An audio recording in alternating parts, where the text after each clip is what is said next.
자, 저렇게 노출이 많다는 것 때문에 잡혀가게 되는데 1908년만 해도 여성이 영불협을 건넜던 여성이 지금 말하면 거의 뭐 해녀에 가까운 전체가 다 노출이 안 된 것을 입고도 황금단체로 구속이 됐던 것이 불과 110년 전의 얘기입니다. 그래서 지금 이제 이 정도가 되면 어떤가요? 그러니까 고양이. 자,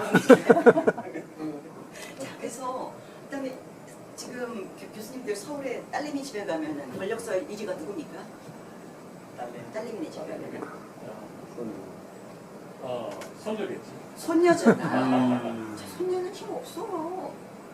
약자의 권력인 거죠. 근데 그 약자의 권력이 굉장히 큰 권력으로 가정 전체의 힘을 모든 라이프를 좌지우지하고 있는 것을 알 수 있을 만큼의 나는 힘과 나는 무언가를 갖고 있는 사람이야 라는 것으로 다른 사람을 위압하고 그 다음에 다른 사람들을 지배와 복종을 하기 위한 시각적인 방식으로 패션을 자 이런 식으로 해서 새로운 생존과는 전혀 별개의 이런 것들이 나오기 시작합니다.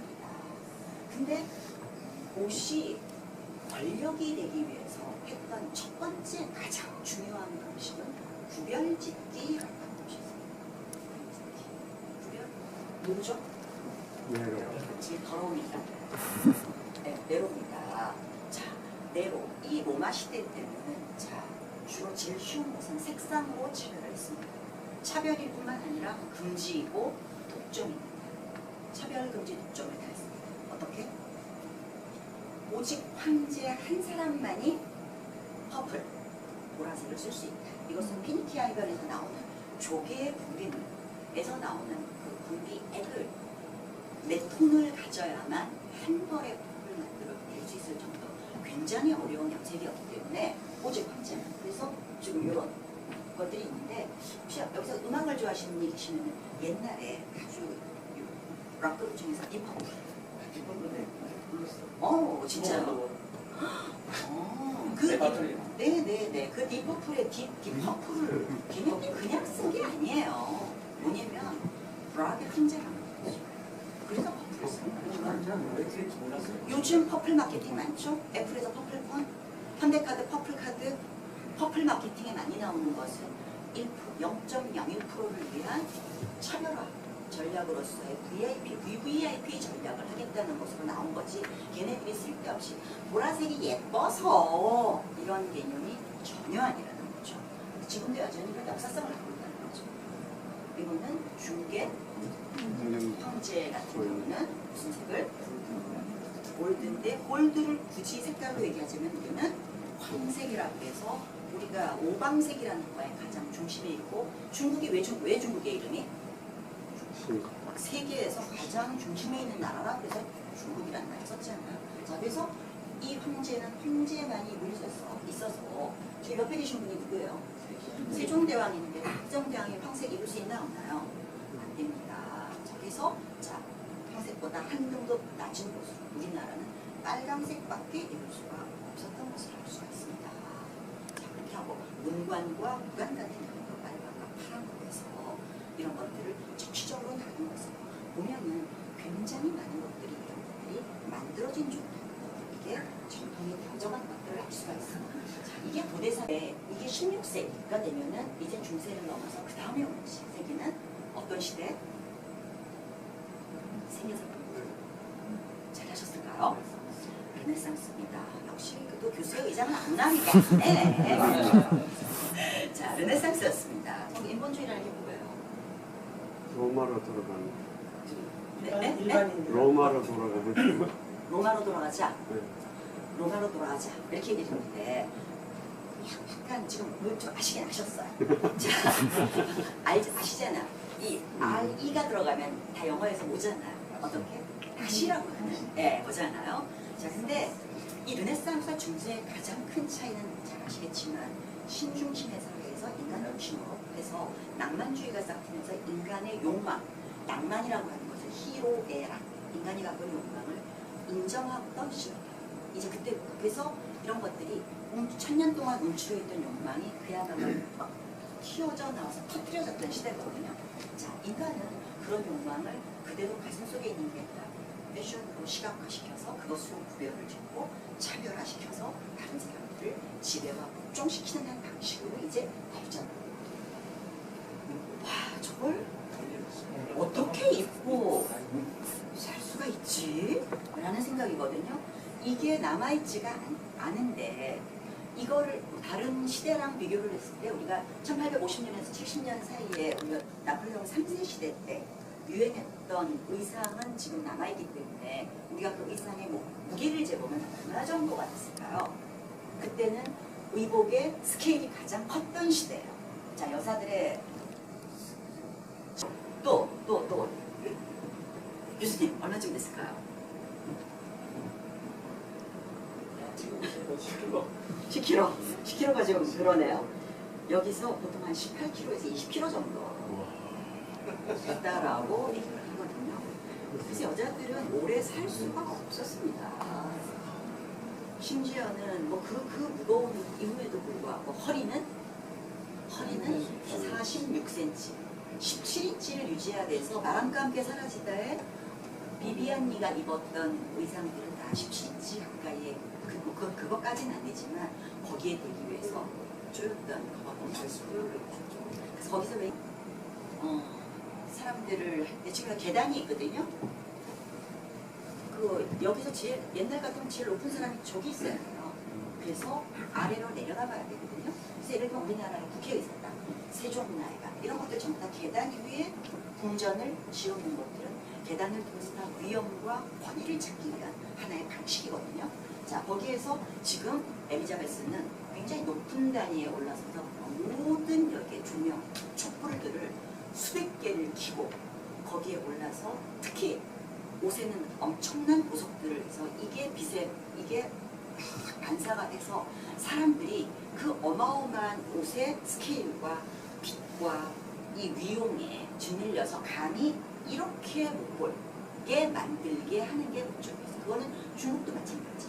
우리가 자금성 같은 데서 왕이 왜 아련을 대고 위에서 어마어마하게 밑에서 위를 가려보지도 못하는 그런 거 있잖아요. 자, 그런 것들을 똑같이 합니다. 그래서 화가는 여기서 옷을 그린 게 아니라 권력을 그린 거예요. 여기서 권력이 느껴지는 거 뭐가 있나요? 번개. 그러니까 번개와 여기서 너무 잘 보셨어요. 자, 그 다음에 밑을 보세요. 엘리자베스는 뭘 밟고 있나요? 세계의 지도를 밟아서 이렇게 세계를 제패하고 세계를 지배하는 최고의 왕이다. 그래서 대제라는 말을 하거든요.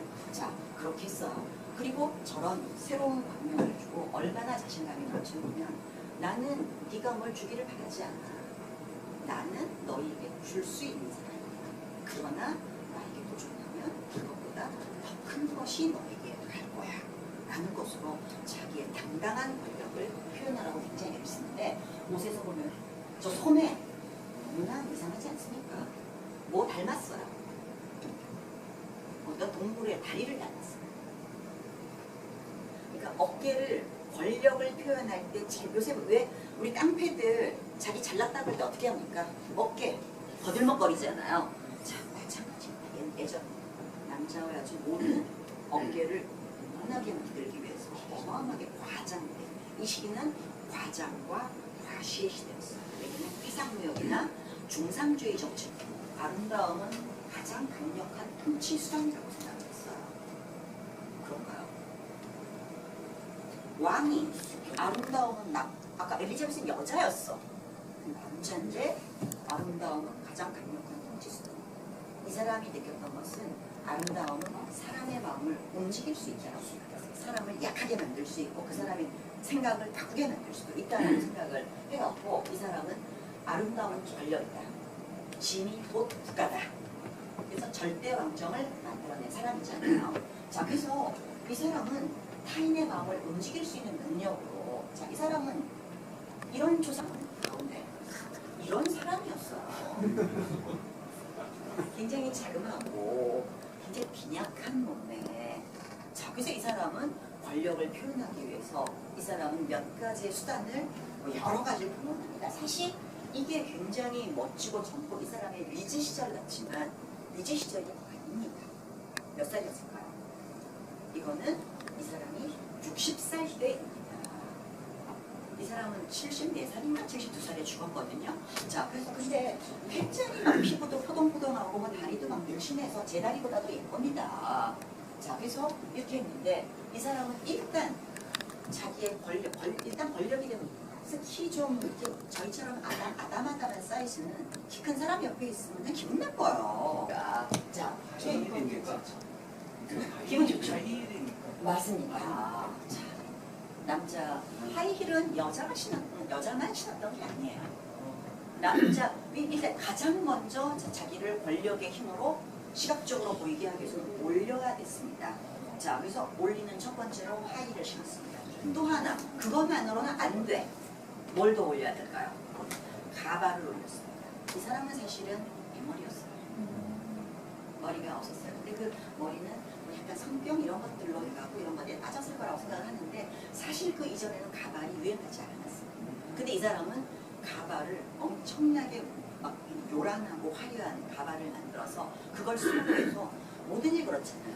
부자고 잘난 놈 있으면 다 좋아 보여요. 우리 어릴 때 미국 것들 다 좋아 보이잖아요. 다 좋아 보이잖아요. 그러니까 패션이라고 하는 것, 문화라고 하는 것은 강력한 것으로부터 아래로 흐르도록 되어져 있는 트리클 다운의 성격을 갖고 있기 때문에 자, 그래서 가발로 이만큼의 키를 올렸습니다. 이렇게 해갖고 사람들이 이 사람이 다양한 가발을 가지고 쓰게 되면서 다른 사람들도 왕이 썼는데 안 쓰는 거는 불경한 일이죠. 그리고 또 쓰면 멋있어 보여. 자, 그렇게 해서 이 사람은 다양한 방식으로 자기를 하고 이런 거 같으면 거의 뭐 이불 같잖아요.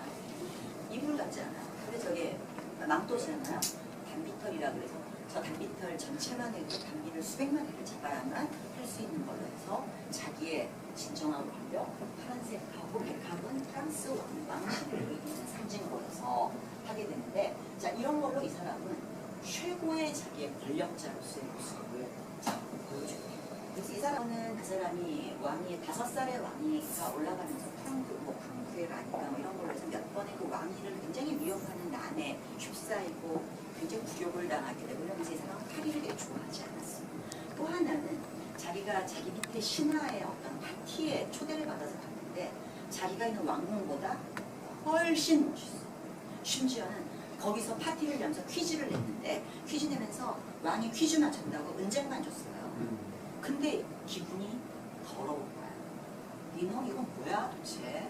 그리고 도대체 어떻게 해서 나보다 더 좋은 걸 갖고 있는 거야? 라고 하는데 그 시대의 프랑스는 그렇게 왕의 권력이 절대적이지 않고 아직 굉장히 많은 그런 작은 이런 귀족들이 대귀족들이 많아갖고 어마어마한 돈과 권력과 군대를 갖고 있었어요. 그래서 굉장히 왕의 권력이 이렇게 불안정한 시기였거든요. 그래서 이 사람은 거기서 그걸 보면서 안 되겠다 해서 이 사람은 이제 자기의 권력 안정을 위해서 3가지를 가지고 이제 권력 지배구도를 만들어요. 그 3가지. 첫째, 패션이 들어갑니다. 그럼 두 번째, 세 번째는 뭐였을까요? 왕궁 건설을 했어요. 이제 왕궁이 멋있게 건설이 되어 있는데 이 베르사유는 방이 500개 정도가 있는 궁전이 있어요. 그 중에서 제일 유명한 게 거울의 방이었죠. 근데 여기서 이제 이 사람이 해갖고 여기서 이제 뭔가 프로그램을 돌려가지고 얘네들을 뭐가 길들이기를 해야 될 거 아니에요. 파티, 연회, 그렇죠. 끊임없이 또 네? 장기, 그렇죠. 계급. 우리 계급으로 알고 계시잖아요.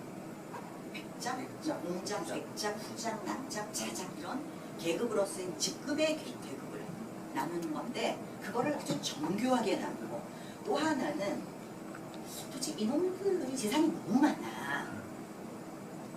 어떻게 뺏을 수 있을까?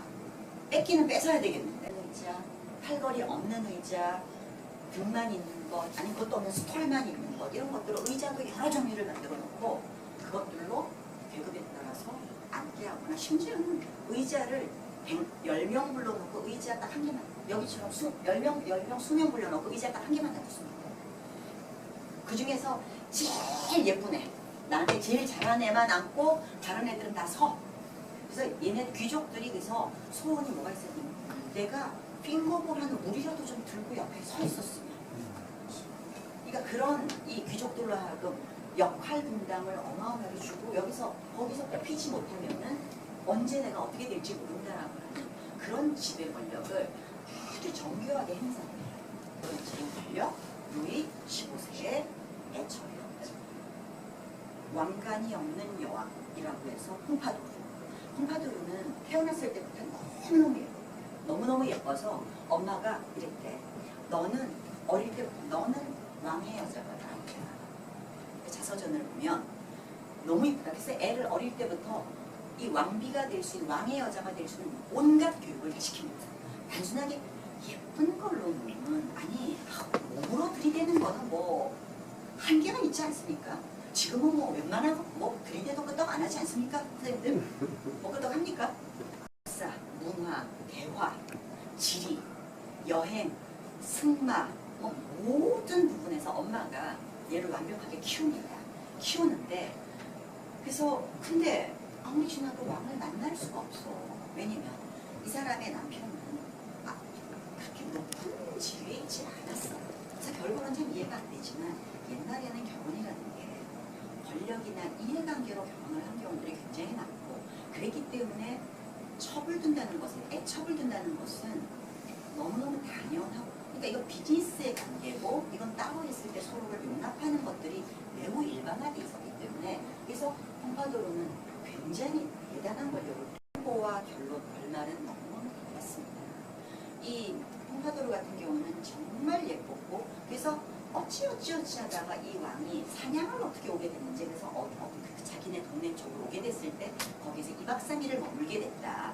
그러면서 파티에 어떻게 초대를 받고 갔는데 아니나 다르나 보는 순간 그냥 뿅 가버리게 됩니다. 그래서 결국 이 여자를 베르사유로 데려오게 됩니다. 근데 이 사람은 굉장히 훌륭했던 게 굉장히 많은 문화예술적인 소양과 현재로 말하는 메세나적인 어떤 사고를 갖고 있어갖고 로코코의 모든 문물을 다 만들어냅니다. 모든 건축, 실내, 인테리어, 가구, 그릇, 패션 뭐 모든 예술가들을 다 길러냈거든요. 그래서 그 시대의 어떤 세그니처를 만들어내거든요.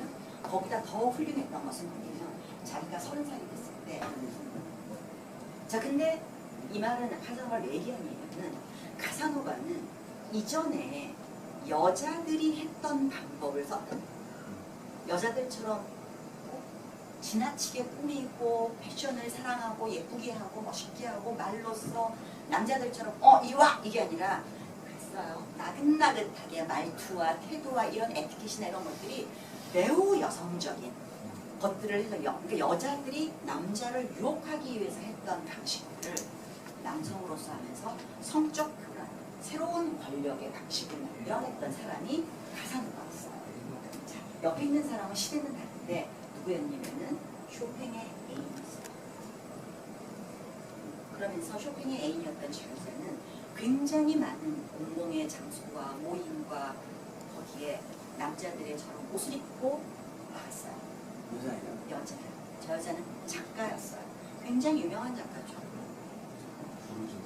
조르주 쌍피. 네. 그래서 왜 저 여자는 저런 옷을 입고 나갔을까요? 왜냐면 그 시대에는 여자들은 출입이 안 되죠. 남자들의 모임에 출입이 안 되죠. 골프클럽 같은데 지금도 260년 동안 여자가 한 명도 출입 안 됐던 골프클럽이 영국의 지금 얼마 전에 겨우 문을 연 뭐 그런 데가 있을 정도로 정말 사실은 여전히 혹시 차별이라는 거 느끼나요? 사회생활 하시면서 여성으로서 것들을 이 시대에 뭐라고 얘기하냐면은 판탈론이라고 있어요. 우리는 그래서 멜버튼처럼 일벌 판탈론이라고 하는데 긴 바지, 귀족들은 저런 바지를 입었어요. 밑에 하얀색 스타킹을 신었어요. 자 이렇게 해서 이제 패션은 현대로 성큼 산업혁명과 패션 권력은 이제 본격적으로 부르주아와 또 다른 여러 가지 젠트리를 통해서 재분비를 사라진 건 색과 장식입니다. 장식 목자만. 자, 이것들이 사라진 거는 자, 이전까지 이때까지 살았던 남자들의 이제 우리가 말한 패션에서는 사실은 몸까지를 패션이라고 얘기를 하거든요. 몸. 몸도 패션의 일부라고 얘기를 하거든요. 그냥 몸은 제2의 패션이니까. 근데 이전까지 이 귀족이라고 하는 사람들은 그냥 쾌락적으로 살았어요. 아침에 일어나면은 밥 먹고 놀고 승마하고 뭐 여자 만나고 뭐 이런 그냥 그런 것들이 그의 삶이었어요. 이제 사람들은 어떻게 됐어요? 거기서 일하던 사람들은 어디로? 고장으로, 도시로 이동하게 되고, 땅이라는 건 그것을 경작해서 무언가를 수확할 수 있을 때 거기는 힘이 있는 거지, 그걸 하지 못하는 땅이라고 하면 소용이 없어요. 자, 산업혁명 이후에 노동을, 최근 가서 뭐 땅을 파는 건 아니지만 최소한 가서 일하고 있어, 오늘 얼마큼 들어왔어, 장부를 적어야 되고, 이 정도는 해야 되는 일로 이제 쾌락을 위한 몸에서 이제는 노동을 위한 몸으로 신체와 패션이 바뀌었습니다. 근데 그럼 여자는 왜 안 바뀌었어요? 원래 없었어요. 여자는 내 재산의 일부니까 여자가 화려하게 하고 다닌다는 건 뭐예요? 아, 여자는 그런 하나의 권력을 보여줄 수 있는 가장 좋은 도구였습니다. 그래서 여자의 패션은 나 부는 게 나를 더 높이는 길이야. 그래서 남자 옷은 오늘날 이렇게 변했고, 여자 옷은 그래도 어느 일부분의 영역을 갖고 있게 된 거예요. 자, 이렇게 해서 이제 여기서 아까 말했죠. 이제 노동을 해야 되는 귀족, 돈이 없어지는 귀족, 말만 귀족인데 돈이 한 개도 없어. 그래서 그들은 참 살기가 어려워졌어요. 그렇다고 해갖고 나 가서 함부로 노동을 하기도 쉽지가 않아. 그래서 그런 사람들 중에 일부는 옷을 우리는 똑같은 거 있죠. 같은 옷 다른 느낌이라고 하는 거 있잖아요. 자, 바로 이제 가난해지고 그러나 귀족이고 멋을 하는 사람들은 돈 들이지 않고 장식과 색을 없애고, 하지만 그러나 멋있는 취향으로서 다른 사람들로 하여금 패션 권력을 가질 수 있는 방법을 만들어냈어요. 그게 댄디였어요. 특히 여자의 옷에서 민주화가 많이 일어나게 되는데 1차 세계대전, 2차 세계대전. 그래서 이제 남자들 다 가고 다시 남자들을 위해서 뭔가를 싸고 요리하고 간호해주고 짐을 갖다 해주고 이런 어떤 전쟁에 필요한 지원 부대로서 여성이 필요했어요. 자, 그들을 일을 시키기 위해서 이제 여자들은 이런 옷을 입기 시작합니다. 매우 과거의 옷에 비해서 단순하고 기능적이고 남성의 옷에서 불법한 그런 것들을 이제 여자의 옷에 도입하기 시작합니다. 심지어 이제 여자의 옷은 이렇게 변합니다. 우리는 이것을 보고 뭐라고 무슨 무기라고 얘기합니다. 전쟁에서 남자들이 입었던 군복으로부터 나왔다 라고 해서 밀리터리 무기라고 얘기합니다. 그래서 이때는 전쟁 중이었기 때문에 직무를 못 짜내서 쿠폰을 줘서 쿠폰 50장 모으면은 그걸로 옷 한 벌을 할 수 있는, 자, 그런 식으로 옷을 천이 최소한으로 들게 만드는 것으로 옷이 개발됐던 게 밀리터리 무기입니다. 여성의 밀리터리. 베이비 부모. 그들이 이제 사회의 주역. 베이비 부모. 네. 조금 위 세대시고 1948년부터 나오고 48 48년부터 다. 우리나라는 좀 늦습니다. 우리나라는 좀 55 늦고, 년. 예, 저쪽 미국이나 가준 미국 저쪽 유럽 쪽은 48년 이후로 45년 이후부터 태어난 사람들은 다 베이비 부모입니다. 했던 샤넬. 우리나라 사람들이 제일 좋아하는, 마누라들이 사달라고 바가지 않겠습니까? 자, 그런 샤넬. 그 다음에 새로운 뉴스크리에이터, 젊음의 폭발 시대를 만들어냈던 비틀즈 같은 경우들이 이제 패션을 이끄는 새로운, 근데 이들은 우리가 말하는 걸 뭐라고 해서 서브컬처, 하위 문화, 주류가 아닌 사람들이 패션을 끌고 나갑니다. 자, 그러면서 패션의 정치하고, 자, 빨리 보겠습니다. 자, 패션의 정치로, 자, 히틀러 같은 경우는 자, 국뽕에 취해서 군대에 입대하고 싶게 만들고, 그렇게 군복을 전 세계에서 지금까지 인류의 역사에서 가장 아름다운 군복을 만들어서 그 군복 입고 싶어서 군대 지원하고 싶을 정도로 만드는데, 이게 바로 남성복 브랜드 모스에서 만들게 됩니다. 그리고 이제 여기에서 에바 페론 같은 경우로 아르헨티나 28살에 페론을 만나서 나중에는 정치를 하게 되고, 정말 여배우였는데 자기의 패션 권력으로 국민들을 완전히 사라져가 버리게 되죠. 케네디 같은 경우에는 케네디는 당시에 부통령이었던 닉슨을 이기고 당선되게 되는데 그의 매너가 그의 패션이 닉슨을 이겼다라는 말이 나올 정도로 굉장히 센스 있는 건데 이 케네디는 자기뿐만 아니라 자기 마누라까지 정치의 권력과 사람들의 호응을 이뤄낼 수 있도록 아주 잘 이용한 사람 중에 하나고요. 대처 수상 같은 경우도 자기의 패션뿐만 아니라 철의 그 제왕이라고 하는 그런 얘기를 들었을 뿐만 아니라 요거는 조금 분분은 한데 디자인, 오아리자인 디자인 할래? 사인할래? 이렇게 강요들한테 얘기하면서 영국의 새로운 디자인의 시대를 열어갔고 침체돼가던 영국을 새롭게 끌어냈던 얘기인데 이게 좀 잘못됐다는 얘기도 있는데 또 맞다는 얘기도 있고 좀 그래요. 그 다음에 이제 G20 같은 데서 나오는 지금은 모든 정치라들이 패션 정치를 합니다. 지금의 모든 사람들은 사람들에게 어떻게 호감가게 보이고 그것으로서 표를 얻을 수 있을까 때문에 패션을 굉장히 중시하고 있는 걸 알 수 있고요. 여기서 그들 옆에 있었던 권력자의 옆에 있었던 그레이스 켈리는 모나코를 새로운 환상의 판타지로 만들어냈고요. 그리고 다이아나 비는 영국의 패션 산업을 새롭게 일으키는데 대단히 부응해서 영국의 패션 브랜드를 세계화시키는데 굉장히 큰 역할을 합니다. 그렇죠? 미셸 오바마 같은 경우는 가장 선한 권력에 저는 영향력을 발휘했던 사람이라고 생각하는데요. 미국의 제이크루 같은 아주 값싼 의상들 뭐 30달러 이런 것들을 그대로 입습니다. 그리고 그런 것들로 빈번하게 입고 나서 미국의 패션을 세계에 알리고 그것들을 팔게 해서 오바마 1년 동안 미국의 패션의 부가가치를 27조를 올렸다라고 얘기해서 우리는 극찬을 받았던 사람들이고 이제 20세기에서 이제 패션 권력은 이렇게 명품의 권력으로 사람에게 군림하고 있습니다.